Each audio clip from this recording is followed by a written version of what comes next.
किसी ने सवाल पूछा कि ये क्यों कहा जाता है कि इसराइल एक ज़बरदस्ती बनाया हुआ मुल्क है, जबकि यहूदी पहले से ही इसी इलाके में रहते थे। बात को समझने के लिए यहूदियों की मुख्तसर तारीख समझनी ज़रूरी है। वीडियो शुरू करने से पहले अगर आप हमारे चैनल पर नए हैं तो प्लीज़ चैनल को सब्सक्राइब करें और बेल आइकन को दबाएं। कोई 2000 साल पहले फ़लस्तीन में यहूदियों की हुकूमत थी, लेकिन मुकम्मल आज़ादी नहीं थी, बल्कि रोमन अम्पायर के मतहत थी। फिर 70 सन ईस्वी में रोमन अम्पायर ने इस यहूदी हुकूमत को तख्तो ताराज कर दिया और यहूदियों का कत्लेआम किया। बचे कुचे यहूदी यूरोप, अरब, ईरान वगैरह में फैल गए। फिर जब फ़लस्तीन मसीहियों के मतहत आया तो अमूमी तौर पर यरूशलेम में यहूदियों का दाखिला ममनू था, यानी यहूद को खुद अपने मुक़द्दस मकामात पर इबादत करने की इजाज़त नहीं थी। फिर हज़रत उमर फ़ारूक रज़ियल्लाहु तआला अन्हु के ज़माने में मुसलमानों ने फ़लस्तीन को फ़तह किया, जो कि मसीहियों के साथ एक मुआहदे के तहत हुआ। मशहूर है कि मुआहदे में मसीहियों को एक शर्त ये थी कि यहूदियों को फ़लस्तीन में दाखिले की इजाज़त ना दी जाए।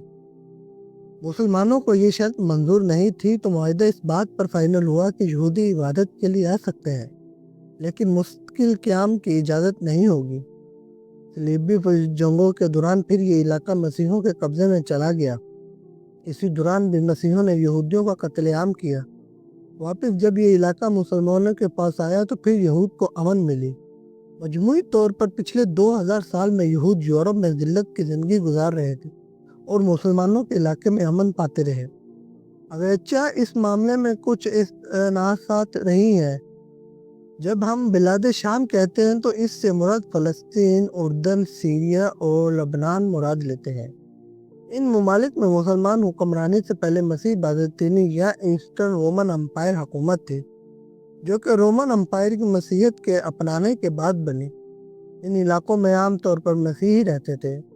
मुसलमान दौरे हुक्मरानी में इन इलाकों की अक्सरियत मुसलमान हो गई और कुछ मसीही रहे और इस्लामी हुकूमत में पुरअमन तरीके से फलते फूलते रहे।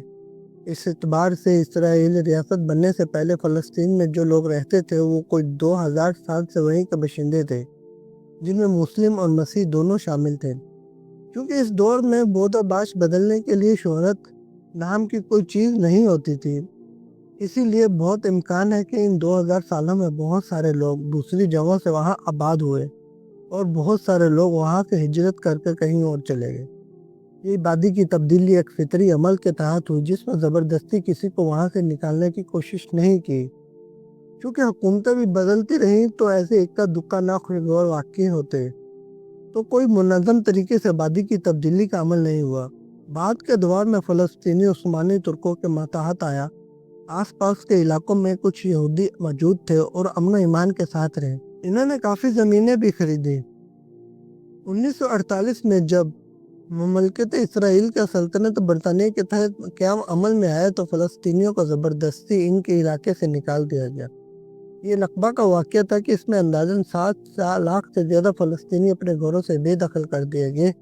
इसमें कुछ लोग खौफ की वजह से खुद भागे, लेकिन बहुतों को फौजी जबर, खौफ, कत्लेआम और धमकी के ज़रिए निकाला गया।